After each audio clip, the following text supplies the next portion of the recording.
Hello students, मेरा नाम है Rajesh Chamola, teacher science ICT virtual classes Dehradun. Students, और आज हम पढ़ेंगे क्लास 9th का चैप्टर नंबर 7 जीवों में विविधता। इस चैप्टर को हमें स्टार्ट करे हुए काफ़ी टाइम हो चुका है स्टूडेंट्स, और हम इसको कंटिन्यू करेंगे। जो हमने पिछले लेक्चर्स में सीखा उसी के बेसिस पर उसको कंटिन्यू करेंगे। तो एक बार मैं आपको जल्दी से क्विक रिवाइज करवा देता हूँ कि हमने क्या क्या पढ़ा है।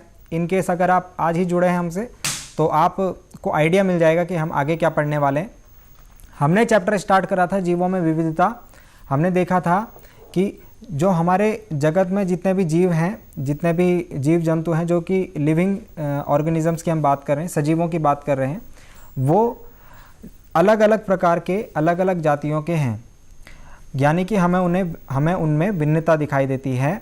जैसे कि हम उनके आकार में भिन्नता दिखाई देती है। कोई जीव बहुत छोटा होता है तो कोई जीव बहुत बड़ा। हमें उनके जीवन काल में अंतर दिखाई देता है। किसी जीव का जीवन काल कुछ दिनों का होता है तो दूसरी तरफ किसी जीव का जीवन काल 100 वर्षों तक का भी हो सकता है। इन सभी चीज़ों के आधार पर हमें लगा कि जीवधारियों को वर्गीकरण की आवश्यकता है, सजीवों को वर्गीकरण की आवश्यकता है। जब हमने कहा वर्गीकरण की आवश्यकता क्यों पड़ी, क्या इसके लाभ होंगे, तो हमने कहा कि यदि हमें वर्गीकरण एक बार हो जाए तो हमें किसी प्रत्येक जीव का अलग अलग से अध्ययन करने की आवश्यकता नहीं पड़ेगी। जिस भी वर्गीकरण, जिस भी क्लास में जीवों को रखा गया है उस क्लास से रिलेटेड किसी एक जीव का अध्ययन आप कर लीजिए, बाकी जीवों का अध्ययन खुद ब खुद हो जाएगा। इसके बाद हमने देखा कि वर्गीकरण करने की आवश्यकता हमें दिख रही है, वर्गीकरण के हमें लाभ भी दिख रहे हैं, लेकिन किस आधार पर वर्गीकरण किया जाएगा। तो कोशिकीय संगठन, कोशिकीय संरचना और कार्य के आधार पर ये डिफरेंशिएट किया जाता है। और उसके बाद भी हम काफ़ी सारे फैक्टर्स जैसे स्वपोषी या विषमपोषी, अपने लिए पोषण कैसे तैयार करते हैं जीव, उसके आधार पर, और कोशिका भित्ति की उपस्थिति है उनमें या नहीं है उनकी कोशिका में, इसके आधार पर, और यदि वो प्रकाश संश्लेषण द्वारा भोजन बनाते हैं या नहीं बनाते हैं इसके आधार पर। तो इन सभी चीज़ों के आधार पर हम क्या करते हैं, फिर उन्हें क्लासीफाई करते हैं। पिछले लेक्चर में स्टूडेंट्स हमने पढ़ा था एक बहुत ही महत्वपूर्ण थ्योरी जो कि चार्ल्स डार्विन द्वारा दी गई थी 1859 में। इसमें उन्होंने कहा था कि जो जीवों का सतत विकास है वो होता है पर्यावरण में आए परिवर्तनों के कारण, और वो ज़रूरी होता है यदि जीव को पर्यावरण में रहना है तो उसके अकॉर्डिंग, पर्यावरण के अकॉर्डिंग उसके बॉडी में भी चेंज आएंगे। इसके बाद हमने देखा था दो प्रकार के जीव, जिन्हें आदिम जीव और सेकंड उन्नत जीव या एडवांस्ड ऑर्गेनिजम्स हमने कहा था। तो आदिम जीव और उन्नत जीव हम पढ़ा था हमने। इसके बेसिस पर आपकी बुक का क्वेश्चन है, एनसीईआरटी की बुक के आपके कुछ क्वेश्चंस होते हैं, उनको भी हम अभी सॉल्व करेंगे क्या क्या क्वेश्चंस थे। आज हमें पढ़ना है विटेकर द्वारा जो प्राणी जगत है उसको 5 भागों में बांटा गया है। ये मैंने लास्ट टाइम पर आपको लास्ट लेक्चर में बताया था। मोनेरा, प्रोटिस्टा, फंजाई, प्लांटी एवं एनिमेलिया, इन पांचों का क्लासिफिकेशन हमको आज देखना है, किस प्रकार के जीवों को कौन सी क्लास में रखा गया है और क्या उनकी विशेषताएं होंगी। कुछ कुछ विशेषताओं को हम आज देखेंगे। उससे पहले आपकी बुक के जो 2 क्वेश्चन हैं उन्हें हम देख लेते हैं। नंबर 1 क्वेश्चन है, आदिम जीव किन्हें कहते हैं, ये तथाकथित उन्नत जीवों से किस प्रकार भिन्न है। तो मैंने कहा आपको आदिम जीव और उन्नत जीव हमने 2 प्रकार के क्लासिफिकेशन करे थे लास्ट लेक्चर में। तो आदिम जीव कौन से हो गए, वे जीव जिनकी बॉडी में प्राचीन काल से लेकर आज तक कोई चेंजेस हमें देखने को नहीं मिले हैं। फॉर एग्जांपल जो बैक्टीरिया है, जो कि एक कोशिक प्रोकैरियोटी प्रकार का बैक्टीरिया है, वो एक आदिम जीव है। दूसरी तरफ उन्नत जीव वे जीव जिनकी बॉडी में पर्याप्त परिवर्तन देखने को मिले हैं प्राचीन काल से आज तक, जैसे कि जो मैमल्स हैं, जो स्तनधारी हैं, उनको हम उन्नत जीव कहते हैं। उन्नत जीवों का एक दूसरा नाम जटिल जीव भी है। तो दूसरा क्वेश्चन इसी के आधार पर है, क्या उन्नत जीव और जटिल जीव एक होते हैं। जी हाँ, उन्नत जीव और जटिल जीव एक होते हैं। हमने उन्नत जीवों को जटिल जीव क्यों कहा, क्योंकि डेवलपमेंट के दौरान, एडवांसमेंट के दौरान उनकी बॉडी में जो चेंजेस आए वो कॉम्प्लेक्स चेंजेस हो सकते थे, वो कॉम्प्लेक्स चेंजेस हो सकते हैं, है ना, उनमें जटिलता आ सकती है। तो इसीलिए उनके बॉडीज़ में पर्यावरण जो प्राचीन काल से लेकर आज तक चेंजेस तो आए हैं और वो चेंजेस क्या हो सकते हैं, कॉम्प्लेक्स हो सकते हैं, उनकी बॉडी के स्ट्रक्चर को कॉम्प्लेक्स बना सकते हैं, इसीलिए हमने उन्हें जटिल जीव भी कहा। ये 2 क्वेश्चन थे, उनके बेसिस पर, पिछली क्लास के बेसिस पर आज हम स्टार्ट करते हैं जो विटेकर द्वारा प्रस्तुत, जिसके आधार पर विटेकर ने 5 भागों में क्लासिफाई किया था जीव जगत को, उनको हम एक एक करके आज डिस्कस करते हैं। मैंने आपको एक चार्ट बनवाया था लास्ट लेक्चर में, तो उसको दोबारा से बनाते हैं, उसको समझते हुए फिर हम आगे एक एक करके क्लासिफिकेशन करेंगे। तो जो जीव है उसमें कोशिका के प्रकार के आधार पर सबसे पहले हमने देखा था कि जो किस आधार पर किया जाएगा, तो कोशिका के प्रकार के आधार पर। ओके, तो कोशिकाओं के प्रकार 2 प्रकार की हो जाती है। कोशिका वाले चैप्टर में हमने इन्हें पढ़ा था, प्रोकैरियोटिक कोशिका एवं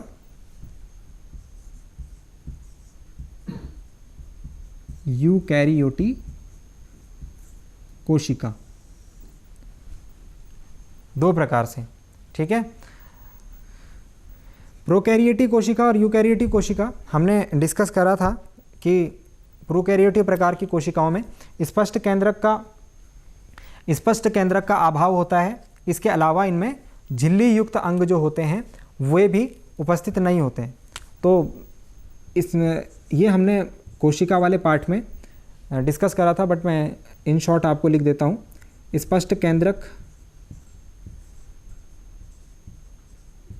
और माइटोकॉन्ड्रिया, गोल्जी उपकरण, गोल्जी बॉडीज, ऐसे जो कोशिकांग होते हैं, यानी झिल्ली युक्त कोशिकांग, स्पष्ट केंद्रक और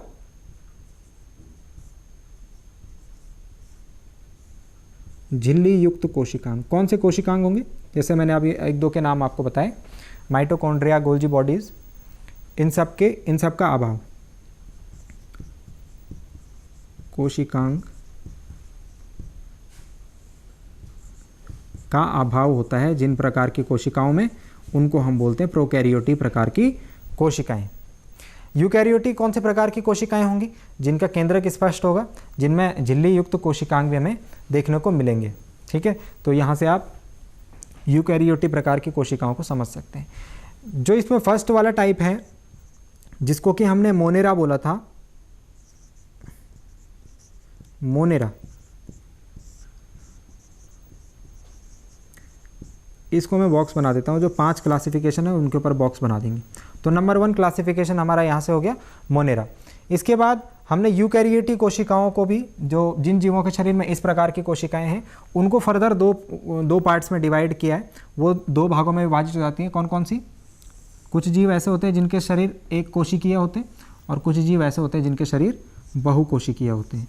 तो इसको फिर हमने डिवाइड कर दिया, एक कोशिकीय यानी यूनिसेलुलर। तो एग्जाम्पल्स आपको याद होंगे, जब कोशिका वाला चैप्टर हम पढ़ रहे थे कि जिन जीवों का शरीर एक ही कोशिका से मिलकर बना होता है, यानी सारे जो फंक्शंस होते हैं वो एक कोशिका द्वारा किए जाते हैं, वो एक कोशिकीय जीव। और बहुकोशिकीय जीव, बहुकोशिकीय मतलब मल्टी सेलुलर। तो एक कोशिकीय यूनिसेलुलर, बहुकोशिकीय मल्टी सेलुलर। इसके बाद जो सेकंड कैटेगरी आएगी वो एक कोशिकीय यूकैरियोटिक प्रकार के जीव होते हैं, यानी जो प्रोटिस्टा, उनको कहते हैं प्रोटिस्टा।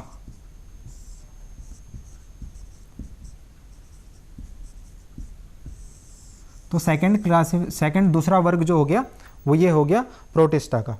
ओके, उसके बाद बहुकोशिकीय जीवों को भी हमने 2 भागों में डिवाइड किया।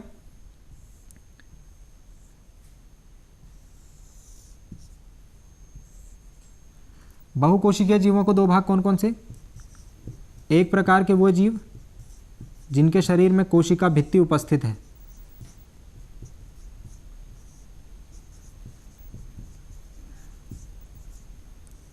कोशिका भित्ति, पादप कोशिका। 2 प्रकार की कोशिकाएं हमने पढ़ी थी, पादप कोशिका एवं जंतु कोशिका। तो जो पादप कोशिकाएं, कोशिका भित्ति उन्हीं में उपस्थित होती है, और जो जंतुओं में कोशिका होती है उसमें कोशिका भित्ति अनुपस्थित होती है। तो बहुकोशिकीय जीव को हम दो प्रकार से क्लासिफाई भी कर सकते हैं, कोशिका भित्ति उपस्थित और कोशिका भित्ति रहित। इसमें जो कोशिका भित्ति उपस्थित वाले जीव हैं, कोशिका भित्ति उपस्थित वाले जीव हैं, इनमें को हम फिर फर्दर दो पार्ट्स में कैटेगराइज कर सकते हैं। तो इनको हम लिख सकते हैं, कोशिका भित्ति पादपों में होती है। तो प्लांट्स क्या करते हैं, फोटोसिंथेसिस, प्रकाश संश्लेषण की प्रक्रिया से अपना भोजन बनाते हैं। तो इसमें फिर दो कैटेगरीज आ जाएंगी, प्रकाश संश्लेषण क्रिया करने वाले,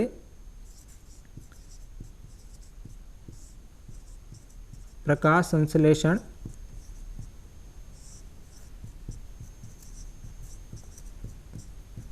क्रिया करने वाले, यानी जिनमें फोटोसिंथेसिस होते हैं, और दूसरे टाइप के कौन से हो जाएंगे, प्रकाश संश्लेषण क्रिया नहीं करने वाले। तो यहाँ पे मैं इन शॉर्ट लिख रहा हूं, नहीं करने वाले। ठीक है। इसके बाद जो तीन प्रकार के बच गए वो ये लास्ट टाइप में आ जाएंगे, यानी जो प्रकाश संश्लेषण क्रिया करने वाले हैं वो हो जाएंगे प्लांटी। इसको अभी मैं नेक्स्ट पार्ट में इन सभी को मैं अलग से लिखता भी हूं, प्लांटी एक वर्ग बनाया गया इनके लिए, प्लांटी। इसके बाद जो कोशिका भित्ति उपस्थित है बहुकोशिकीय जीवों के शरीर में, लेकिन वो प्रकाश संश्लेषण क्रिया नहीं कर पाते, तो उनको हम रखते हैं फंजाई।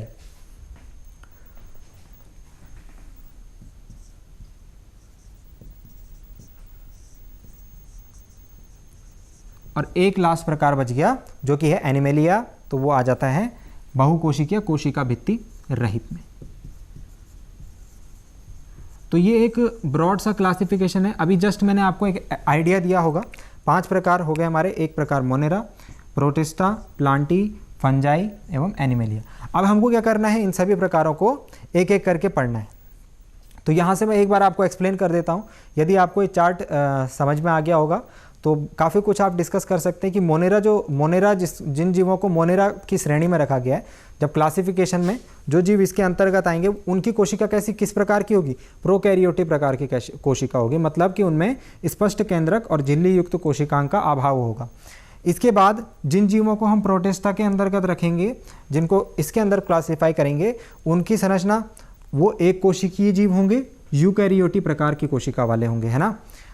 उसके बाद यदि मैं बोलता हूँ प्लांटी, तो प्रकाश संश्लेषण मतलब जो पेड़ पौधे सभी वो इसके अंतर्गत आ जाएंगे, जो प्रकाश संश्लेषण क्रिया करने वाले बहुकोशिकीय जीव हैं। फंजाई वे बहुकोशिकीय जीव जो कि प्रकाश संश्लेषण क्रिया नहीं करते और इनमें कोशिका भित्ति उपस्थित होती है। ठीक है। इसके बाद बहुकोशिकीय जीवों में वे जीव जिनमें कोशिका भित्ति अनुपस्थित होती है, वो हो गए एनिमेलिया के अंतर्गत। अब इनको 1 बाय 1 डिस्कस करते हैं। सबसे पहले मैं इन पांचों के जो प्रकार हैं इनको लिख लेता हूं एक साथ। आप चाहें तो इस डायग्राम को ड्रॉ भी कर सकते हैं, इससे आपको समझने में हेल्प मिलेगी जो हम आगे पढ़ेंगे। तो सबसे पहले मैं जो विटेकर द्वारा प्रस्तुत जो 5 प्रकार के जाति वर्ग में क्लासिफिकेशन है उनको 1 बाय 1 लिख लेता हूँ, फिर उनको डिस्कस करते हैं।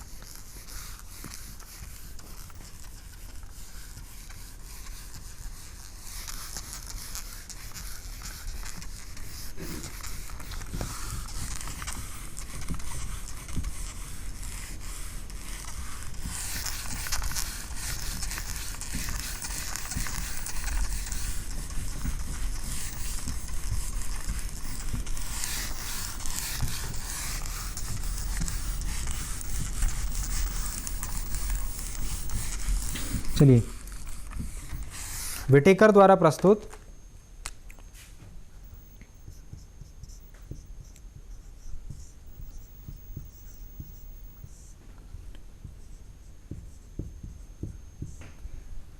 प्रस्तुत 5 प्रकार से प्रस्तुत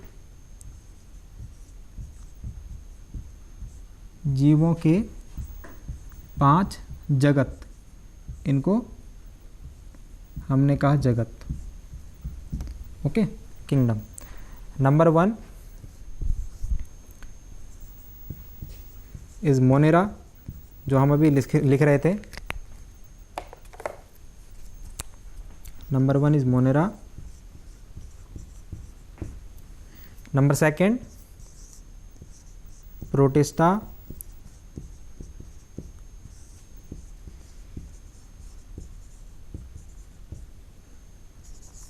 number 3 is fungi,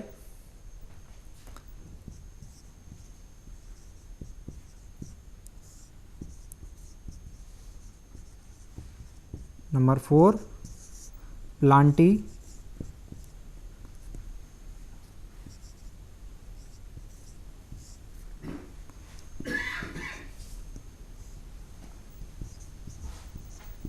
and number 5 animalia.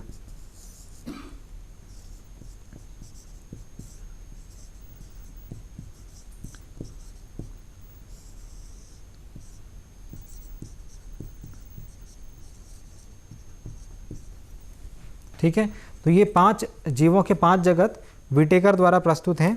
इनमें हम एक एक करके 1 बाय 1 सबको डिस्कस करना स्टार्ट करते हैं। सबसे पहले हम देखेंगे मोनेरा।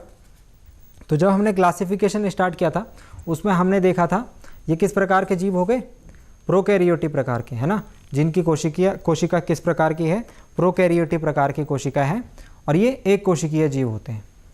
तो 1 बाय 1 इसके बारे में कुछ पॉइंट्स लिखते हैं, यहाँ पर डिस्कस करते हैं।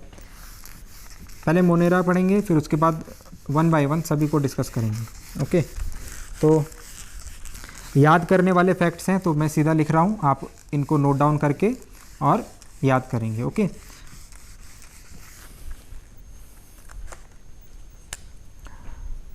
नंबर 1 पॉइंट तो ये है कि ये प्रोकैरियोटी प्रकार की कोशिकाओं से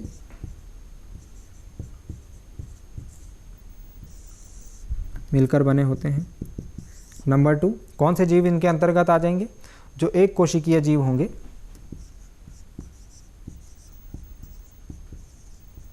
ये जीव भी कैसे होते हैं, एक कोशिकीय जीव। फॉर एग्जाम्पल, इसके उदाहरण यदि लें हम, तो जो बैक्टीरिया है शैवाल, और शैवाल की एक कैटेगरी है बैक्टीरिया, और एक शैवाल है नीलहरित शैवाल। नीलहरित शैवाल, इसे जीवाणु लिखेंगे। इसका उदाहरण जीवाणु, और शैवाल का नाम क्या है, नीलहरित शैवाल। शैवाल के बारे में हम डिस्कस करेंगे कि शैवाल क्या होते हैं, जब प्लांटी जगत है उसको हम पढ़ेंगे। तो मोनेरा जगत के जो जीव होंगे उनके बारे में 3 बात आपको ध्यान रखने हैं। कोशिका का प्रकार प्रोकैरियोटी, एक कोशिकीय जीव, और कुछ उदाहरण जो इसके हैं जीवाणु, नीलहरित शैवाल आदि। इसके बाद जो सेकंड प्रकार के जीव हैं प्रोटिस्टा,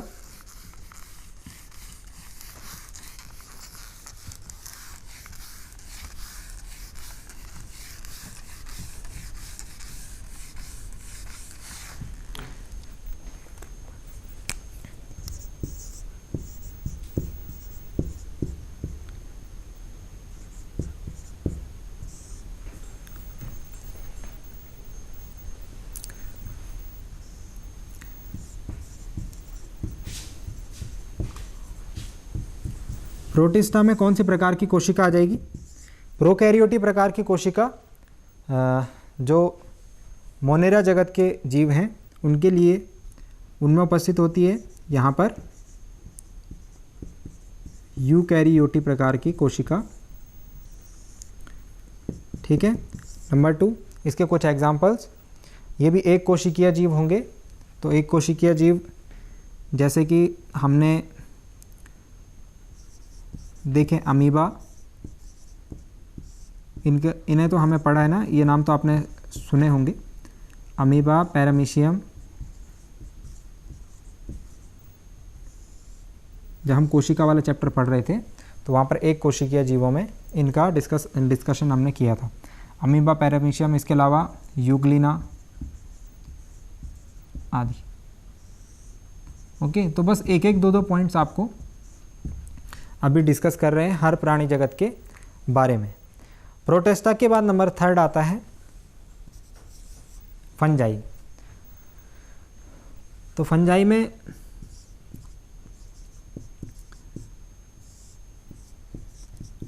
आपको एक दो बातें ध्यान रखनी है। सबसे पहले तो इसकी कैटेगरी कौन सी, जब हमने इसको कैटेगराइज करा था, ये तो हो गए किस प्रकार के, प्रकाश संश्लेषण की क्रिया द्वारा भोजन नहीं बना पाते, है ना। हमने जब क्लासिफिकेशन किया था तो उसमें एक तरफ फंजाई था, एक तरफ प्लांटी। तो प्लांटी कोशिका भित्ति वाले लेकिन प्रकाश संश्लेषण क्रिया करने वाले, फंजाई कोशिका भित्ति वाले लेकिन प्रकाश संश्लेषण क्रिया नहीं करने वाले। तो मतलब कि प्रकाश संश्लेषण की क्रिया से मतलब है स्वपोषी या विषमपोषी। तो मतलब खुद के लिए खाना ये खुद से नहीं बना सकते, किसी दूसरे जीव पर निर्भर रहते हैं, तो ये विषमपोषी होते हैं। पहली बात तो ये ध्यान रखेंगे। अब विषमपोषी जीव जैसे हम मनुष्य हैं, मनुष्य है या कोई जानवर है, मनुष्य है या कोई जानवर है, वो विषमपोषी जीव है। तो हम लोग अपने भोजन के लिए, मनुष्य अपने भोजन के लिए दूसरे जीवों पर निर्भर रहते हैं। या तो वो पौधे से संबंधित कोई चीज़ खाएगा, या तो वो दूसरे जानवरों द्वारा प्रोड्यूस की, जैसे गाय से उत्पन्न किया, गाय जो बनाती है दूध, उसको वो कंज्यूम करता है, मतलब खुद से कुछ भी नहीं। उन जीवों को बोलेंगे विषमपोषी। लेकिन जो फंजाई होगा, फिर इसको अपना पोषण कहाँ से मिलेगा? तो फंजाई को हम एक और नाम देते हैं, फंजाई को हम नाम देते हैं, सॉरी फर्स्ट पॉइंट था, सेकंड पॉइंट है मृतजीवी। फंजाई को हम एक और नाम देते हैं मृतजीवी। अभी मृतजीवी क्या हो गया? जैसे जो पदार्थ सड़े गले पदार्थ होंगे, उनसे ये अपना भोजन ग्रहण करता है, मतलब सड़े गले पदार्थों से अपना पोषण प्राप्त करता है। तो यहाँ पर इससे मतलब क्या हुआ कि ये अपना भोजन नहीं बना सकता, अपने भोजन के लिए सड़े गले पदार्थों पर निर्भर होता है, वहाँ से अपना पोषण प्राप्त करता है। तो फंजाई में आपको ध्यान देना है कि इन्हें मृतजीवी भी कहते हैं। इसमें शॉर्ट में लिख सकते हैं हम, सड़े गले पदार्थों द्वारा पोषण मिलता है, सड़े गले पदार्थों द्वारा पोषण, मृतजीवी। इसके अलावा फंजाई में हम लिख सकते हैं कि एक काइटिन नामक का पदार्थ होता है।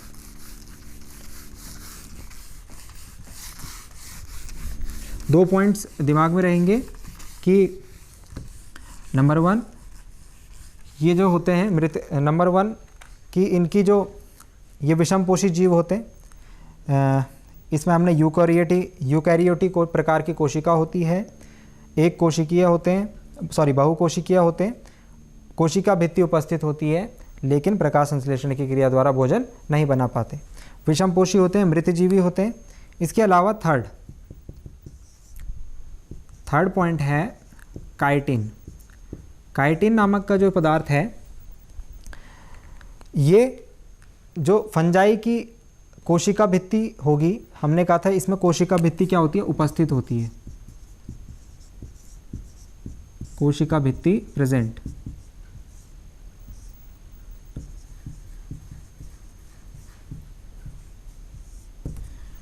तो जो कोशिका भित्ति जिस पदार्थ की बनी होती है वो काइटिन नामक पदार्थ की बनी होती है। तो यहाँ पर आपको एक पॉइंट ध्यान रखना है, जो फंजाई की कोशिका भित्ति है वो काइटिन नामक पदार्थ की बनी होती है।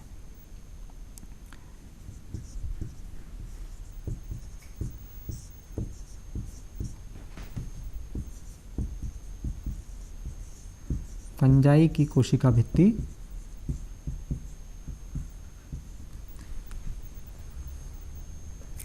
इस पदार्थ की बनी होती है।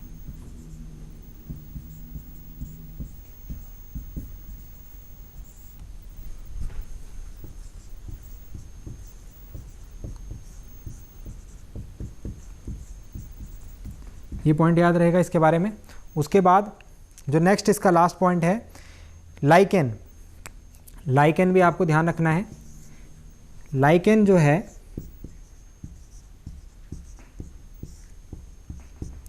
लाइकेन ये भी एक प्रकार का शैवाल है।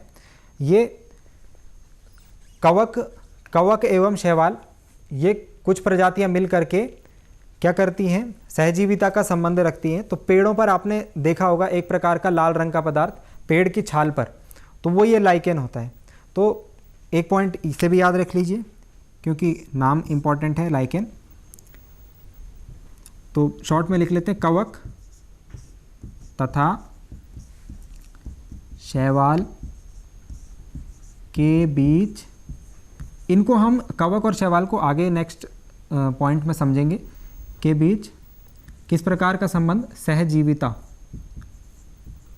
सहजीवी होते हैं दोनों का संबंध। ये हमें देखने को कहाँ पर मिलेगा, जो पेड़ पौधे हैं उनके तनों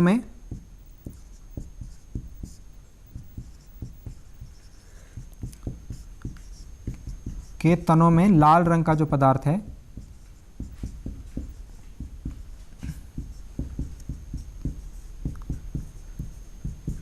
उसे आप पहचान सकते हैं, वो ये लाइकेन है। तो विटेकर द्वारा प्रस्तुत जो 5 प्रकार के उन्होंने क्लासिफिकेशन प्राणी जगत में किया है, उसमें से हमने नंबर 1, नंबर 2 और नंबर 3 को अच्छी तरीके से समझ लिया है, जो कि मोनेरा, प्रोटिस्टा और फंजाई है। इसके बाद के जो 2 क्लासिफिकेशन हैं, प्लांटी और एनिमेलिया, इनको हम अगले लेक्चर में देखेंगे। प्लांटी का जो क्लासिफिकेशन है वो फर्दर उसके बाद फिर 5 भागों में डिवाइड हो जाएगा, तो इसको हम कवर करेंगे अपने नेक्स्ट लेक्चर में। वहाँ पर कुछ और क्वेश्चंस भी होंगे। यदि नेक्स्ट लेक्चर में ये चैप्टर कंप्लीट हो जाता है तो हम इस चैप्टर के कुछ क्वेश्चंस भी करेंगे। आपको चैप्टर को रिवाइज़ करना है। चैप्टर को रिवाइज़ करने के लिए आप डीडी उत्तराखंड के जो यूट्यूब चैनल है वहाँ पर इस लेक्चर को देख सकते हैं। वहाँ पर इससे पुराने लेक्चर जो इस चैप्टर के हो चुके हैं वो भी आपको मिल जाएंगे। और उम्मीद करता हूँ कि आपको आज का लेक्चर समझ में आया होगा। आज का लेक्चर आप रिवाइज़ ज़रूर कीजिएगा। एक बार मैं जाते जाते आपको शॉर्ट में चैप्टर को रिवाइज़ करवा देता हूँ। हमने क्लासिफिकेशन किया था जीव जगत को किसके आधार पर, कोशिकीय संरचना के आधार पर। तो प्रोकैरियोटी एवं यूकैरियोटी, प्रोकैरियोटी प्रकार की कोशिका वाले जिन जीवों को इस जगत में रखा जाएगा उनको हम मोनेरा कहेंगे। उसके बाद यूकैरियोटी प्रकार की कोशिकाओं को फर्दर 2 पार्ट्स में डिवाइड किया गया था उनकी कोशिका की संख्या के आधार पर।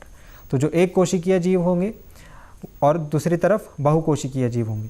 जो एक कोशिकीय जीव होंगे उनको हमने प्रोटिस्टा जगत के अंतर्गत रखा था। जो बहुकोशिकीय जीव हैं उनमें फिर हमने 2 प्रकार से क्लासिफिकेशन किया था, कोशिका भित्ति उपस्थित, कोशिका भित्ति अनुपस्थित। कोशिका भित्ति उपस्थित में 2 प्रकार से क्लासिफिकेशन हुआ था, प्रकाश संश्लेषण की क्रिया करने वाले एवं प्रकाश संश्लेषण की क्रिया नहीं करने वाले। तो जो प्रकाश संश्लेषण की क्रिया करते हैं वो प्लांटी जगत के अंतर्गत आ जाते हैं, और जो प्रकाश संश्लेषण की क्रिया नहीं करते हैं वो फंजाई जगत के अंतर्गत आ जाते हैं। इसके बाद जो लास्ट में बचते हैं विषमपोषी प्रकार, बहुकोशिकीय प्रकार के जीव जिनमें कोशिका भित्ति अनुपस्थित होती है, वो एनिमेलिया जगत के अंतर्गत आ जाते हैं। तो ये था आज का लेक्चर जो हमने डिस्कस करा। इसमें जो बची हुई बातें हैं वो हम अपने अगले लेक्चर में डिस्कस करेंगे। तब तक आप इस लेक्चर को रिवाइज़ कीजिएगा। उम्मीद करता हूँ कि आपको आज का पढ़ाया गया समझ में आया होगा। तब तक के लिए थैंक यू वेरी मच।